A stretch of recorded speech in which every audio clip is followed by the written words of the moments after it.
she broke Taka's arm when he was 6. I took him away. Ran as far from her as we could get. We heard they found her a month later. Face down in the street. You were brave to protect your brother.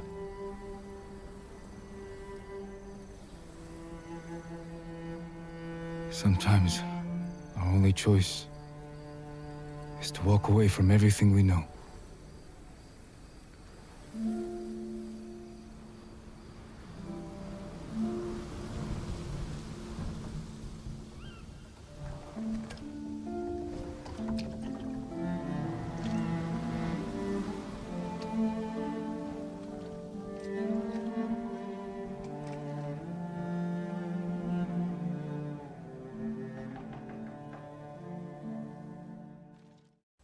When people consider the story of Jin Sakai in Ghost of Tsushima, they will most likely focus their attention on the main external conflict of the Mongol invasion, which affects the internal conflict of honor versus adaptation.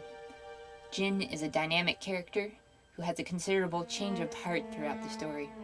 However, I'd like to focus on just a few elements of his character arc, and some of the more understated themes of the story, which are enforced by a lot of his supporting characters.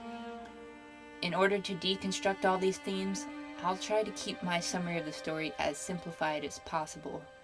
We're going on a pretty difficult journey, almost as difficult as the tale of Lord Shimura. This is the tale of Jin Sakai. It is night on Komoda Beach. Jin is at his uncle's side, wearing the Red Clan Shimura armor. He sees death before him, but he will die for his people in the only way he knows how, with bravery and honor. When he is separated from his uncle, he is left for dead, only to be found by a scavenger named Yuna. This young woman couldn't be more different from Jin. Vicious, deceptive, opportunistic, and mainly focused on her own survival. Her one immediate good trait is her fierce devotion to her brother Taka, who has been captured, but otherwise she sees Jin more as a means to an end.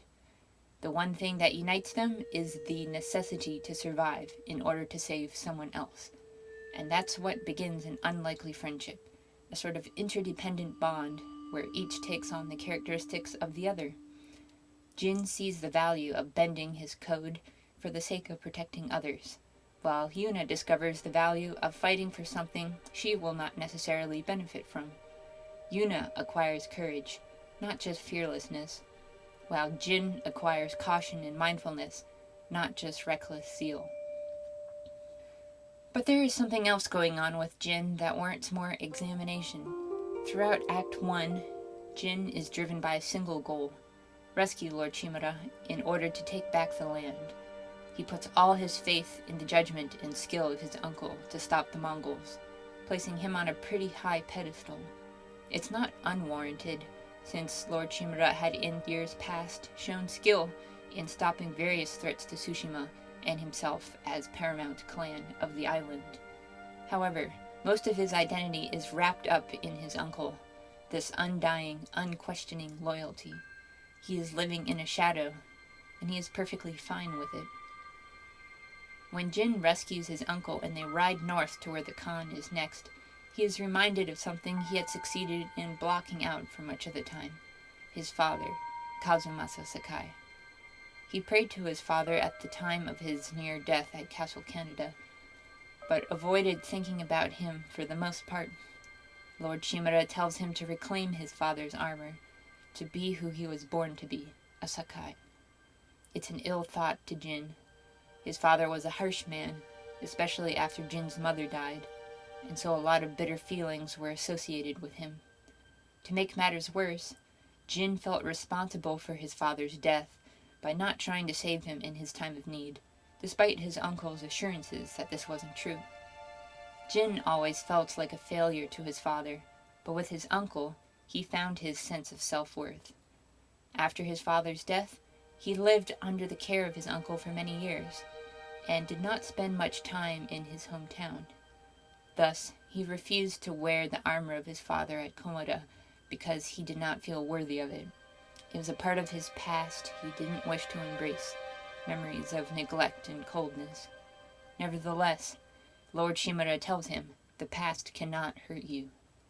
So Jin listens to his uncle and returns home. This is where Jin's story takes a crucial turn. Yuriko, his former caretaker, still resides at the Sakai estate and took care of everything while he was away. While Jin remains focused on getting poison from her, he slowly uncovers his ghost to the past. First, he pays respects at his father's grave and can't help feeling distant from him. Then he puts on the armor, mustering up what courage he has to face that memory of when it was last worn. Next, he has a chance to talk with Yuriko as they travel through the forests of Kubara in search of the poisonous plants. She starts telling him things he's long forgot, and things he also never knew, the good memories and also the bad. How his father used to laugh, and also with what vengeance he sought after bandits one night. Jin has been pretty sure up to this point that using the ghost title was disgraceful, but his biggest revelation is that his father was imaginative, fluid, adapting. Don't be so sure he wouldn't approve of the ghost, Yuriko tells him. It turns out Lord Shimura and Kazumasa fought about such things regularly, healthy disagreement. It's the first time that Jin feels something other than shame about what he's doing. It's not cowardice that drives Jin, and it never was. It's necessity, it's ingenuity, it's sensitivity. Not all dishonorable tactics are the result of impulse and brutality, but in fact may be influenced by the exact opposite reasons. Jin, for the first time in years, and even perhaps in his whole life, feels he's getting closer to his father, his real father. Maybe to be the ghost is to be the bearer of the Sakai legacy after all. Jin gains new inspiration to uphold his responsibility to the people of Tsushima.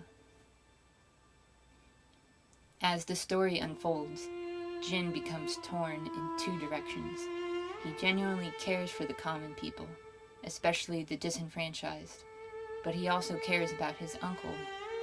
The people need him to be a Sakai, to be the ghost, but his uncle needs him to be a Shimura, to uphold the rule of the samurai. He's never had to choose between the people of Tsushima and his personal desires before. For so much of his life, he wanted Lord Shimura to be the father he didn't have. But now he wants to be someone he never realized he wanted to be until now. Jin chooses another code, higher than the samurai code, a nobler, more selfless form of honor. When Jin hunts down Ryuzo, his friend who betrayed him, he is captured and forced to see Taka die right in front of him. And that's when things take a dark turn for Jin. It's not just about the people anymore. It's about friends, about individuals who looked up to him. Moreover, this is a blow to Yuna, his closest ally other than his uncle. Yuna and Taka had reached the level of family to him, like of sister and brother. Jin felt responsible for both Taka and Yuna, that he was leading people down a road of incredible suffering, and if he failed them, he would cause their deaths as well. To see such people willing to lose their lives for him breaks his heart. He cannot risk the lives of his followers for nothing. Jin fully embraces his anger and allows it to steer his judgment for the better, albeit still with self-control for now. I think it's really important to point out that Jin never tells Lord Shimura about this, about his change of heart. Out of fear of upsetting his uncle, he doesn't come out and say that he's starting to have disagreements with the samurai. Who knows how things might have turned out if Jin just took the chance to work things out with his uncle the night before the attack on Castle Shimura. What if he told his uncle about the fact that he needed to respect what Kazumasa Sakai once was to him, a different point of view? What if he told him that he wants to uphold the cause of the people who weren't there for Lord Shimura, but only for him? What if he told him about how Taka's death made things personal for him now, and he couldn't just abandon his friends for the sake of honoring the samurai code? I'm sure Lord Chimera would have been very troubled by such words, but out of necessity, he would have had to listen and find a way to reconcile their differences, at least to some degree. But Jin promises Lord Chimera he won't disappoint him. I can't help wondering if Jin's hopeful idealism got the better of him at this point, rather than facing the truth that he may actually disappoint his uncle after all. In the Battle of Castle Shimura, Jin puts his new skills to work and achieves success alongside his uncle. When he shocks his uncle by terrorizing a Mongol battalion, I can't help feeling that Jin didn't even think about his uncle seeing this, but was merely operating out of habit.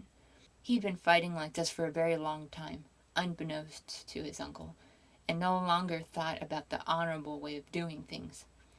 Perhaps this one dispute is enough for Shimura to distrust Jin and not to listen to him when they fall into a trap at the bridge. Either way, Jin feels an anger he hasn't felt before, actual anger with his uncle. It's a different kind of betrayal, because Shimura hasn't changed who he was at all. It's Jin who has changed. And yet it feels like Shimura is the one to let him down when it was most important. This shadow that Jin has lived under for so many years, he can no longer tolerate it. Jin becomes rash with his words, but even what he says doesn't merit getting struck in the face. Never had his uncle lifted a hand at him like this before. All the harshness of Kazumasa Sakai probably flooded back into Jin's memory, the father figure that let him down. The hypocrisy. Jin is set in his ways just as much as Lord Chimera. He is determined to see things his way, to take matters into his own hands. Poison is the only solution here. Yuna gives her support, but even at this point is not overly excited at the proposition of open rebellion. Jin's plan works, and then he confronts Ryuzo, who begs for mercy. But it's too late for Jin now. Anger at his best friend's betrayal has all but consumed him, and a forgive me is not going to cut it anymore. Taka must be avenged, and if it hadn't been a duel face-to-face, I'm sure Jin would have done something dishonorable to kill Ryuzo if he had the chance, because it didn't matter anymore. Jin couldn't emotionally handle what was happening to him anymore. He was broken. Jin was probably on his last thread of sanity when his uncle confronts him at the castle. Lord Chimera is absolutely stunned at Jin's behavior. Although he knew he provoked Jin, he didn't know Jin would go this far. In a fantastic sparring of words, Jin puts his foot down. Chimera is an absolute failure, and everything Jin's done to this point is because he was a failure. Chimera cannot handle being told this, and urges Jin to blame Yuna to save himself, the peasant who had done nothing but tear Jin away from his influence. She is a parasite to be destroyed, the root cause of the fracture in their relationship. He lays claim to Jin's soul. You are mine. Accept it. The choice has just been made easier. Jin will no longer live in his uncle's toxic shadow. He will be true to his real father's legacy, what it means to be a Sakai, and to be a Sakai is to be the ghost, and a hope to the people. Shimura isn't just rejected as a matter of principle, but on the level of legacy, of family. It's personal. Spiritual blood has been shed. A bond has been broken. Jin has successfully freed himself from his former ways of thinking, even while in prison. He thinks for himself and takes responsibility for all his actions. In many ways, he has finally come of age. He's a true adult who has separated himself from parental guidance and came to terms with his true identity. Jin is proud to be a Sakai and to be the ghost, for the sake of all of Tsushima. But he can't help feeling loss. It feels like a part of him was missing now. And something was. Jin lacks the virtue that Lord Chimera had all along. The virtue of foresight. Jin's poison is stolen by the Mongols, and he gets a taste of his own medicine, a bit of karma for enjoying using it against them. Now he knows what suffering it truly causes, but he is fortunate to survive. Jin's goal to defeat the Khan hasn't changed, but there is veiled guilt underlying everything now, giving him a sense of urgency. His actions have caused things to go out of his control, and if he can't stop the Khan here, he's going to cause more harm than good in the long run. Jin says he'd make the same choices again, but he realized that what he did was impulsive and wasn't thinking ahead to longer-term consequences. He only has to wait and see if his choice was ultimately the right thing to do. All he knows for the time being is that he is walking his path, and nobody else's. It would be a good time to bring attention to Jin's companions, Lady Masako, Sensei Ishikawa, and Norio. Yuna has been the abiding ally the whole time, and she left her mark on Jin, but so did these three characters in their own ways. Masako's ultimate journey of vengeance proved to leave her spirit empty, and she didn't find peace by fighting death with more death. She put so much of her identity in her family that she becomes insane near the end from despair. In the end, the source of Masako's sorrow was family, and having to kill her own sister just proved the darkness can exist within one's own identity. Yet Jin learns that despite incredible loss, it's possible to keep going on, to keep searching, and find an identity outside of what one knew. Sensei Ishikawa's journey to pursue justice also ends unexpectedly for him. With Tomoe partially redeeming herself, he comes to terms with his failure to see that family is more important than being a warrior. This is a pretty crucial lesson to Jin, because he's told that even being the ghost is not all that he really is, that he's more than a warrior. To be consumed with the warrior's path does not end well when one hopes to remake what they threw away. With the tale of Norio, it's probably the most harrowing of lessons for Jin.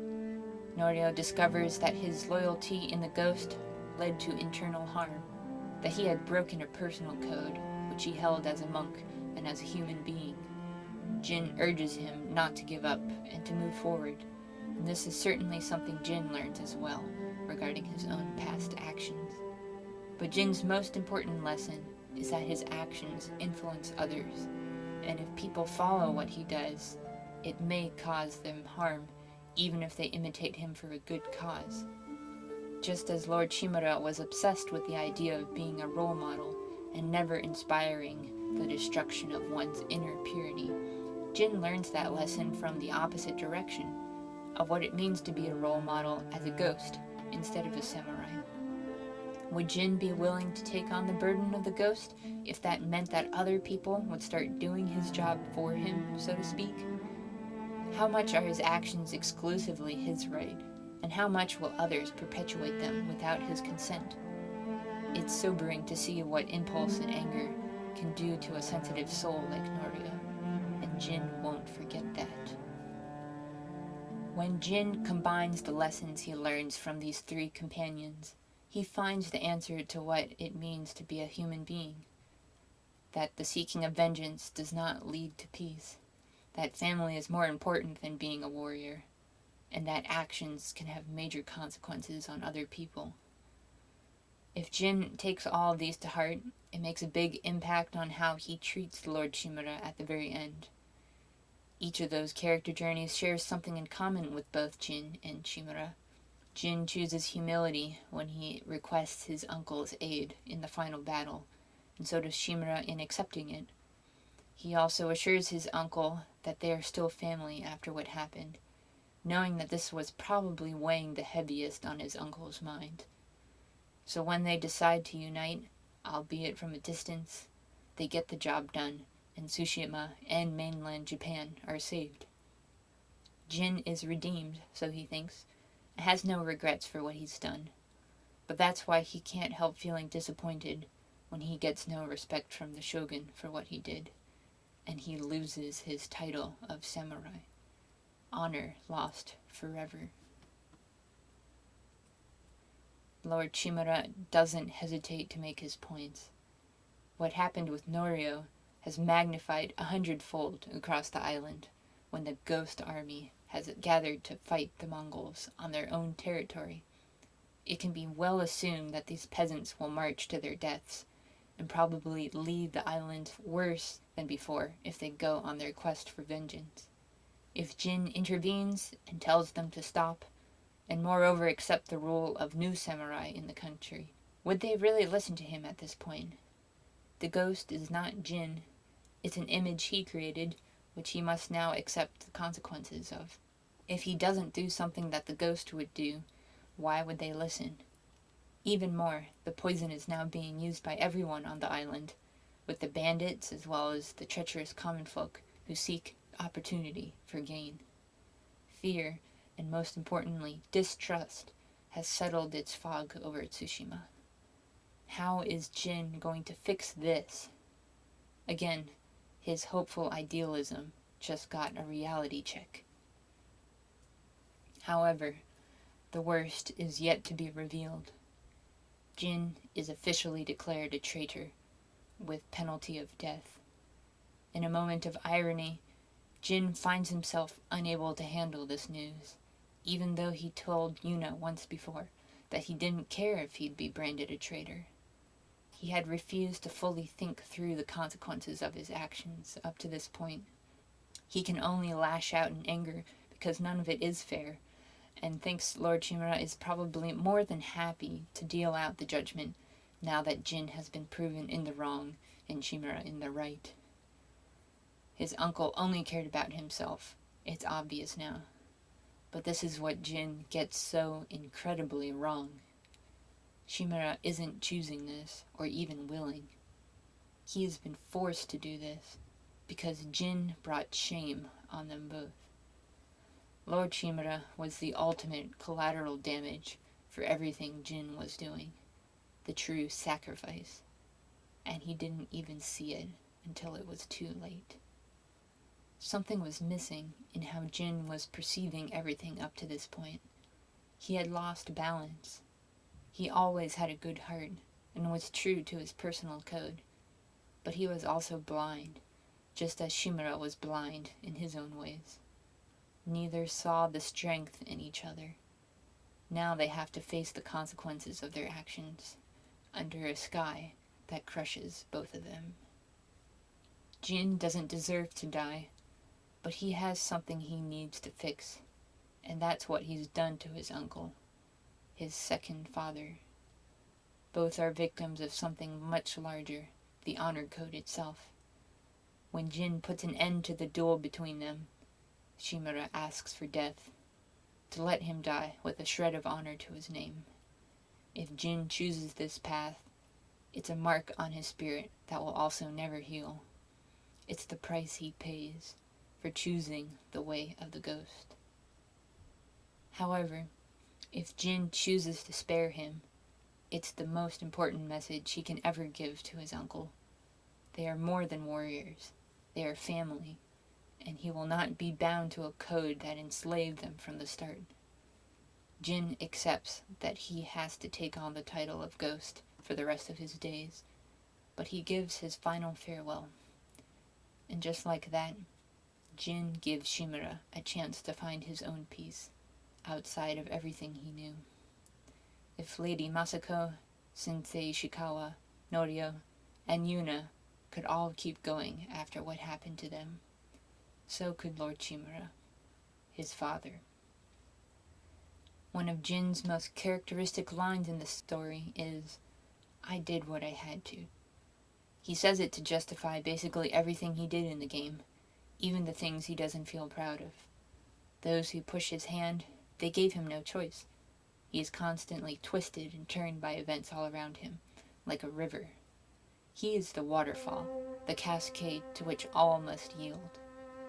But this is who he always was. He just had to discover it for himself. And he is not the heir of the mountain, Lord Chimera. Jin is the heir of Clan Sakai, and must stay true to himself to meet his full potential for others. However, Chimera was exactly the person Jin needed in his life. This constant assurance of faith and love, something Kazumasa wasn't good at showing. Jin even owes Chimera the renewed connection he made to his real father. Shimura showed him the way to rebirth, which is what makes it so ironic and tragic when Jin actually rejects him, but each come together in the end to realize that while they weren't the same, they were family, and that's what matters more. In deciding to reclaim his past, Jin ultimately loses it, but he is given a future. Clan Sakai won't be samurai, but it will survive, because Jin will always have the love and trust of the people he defended. They will see his legacy continue.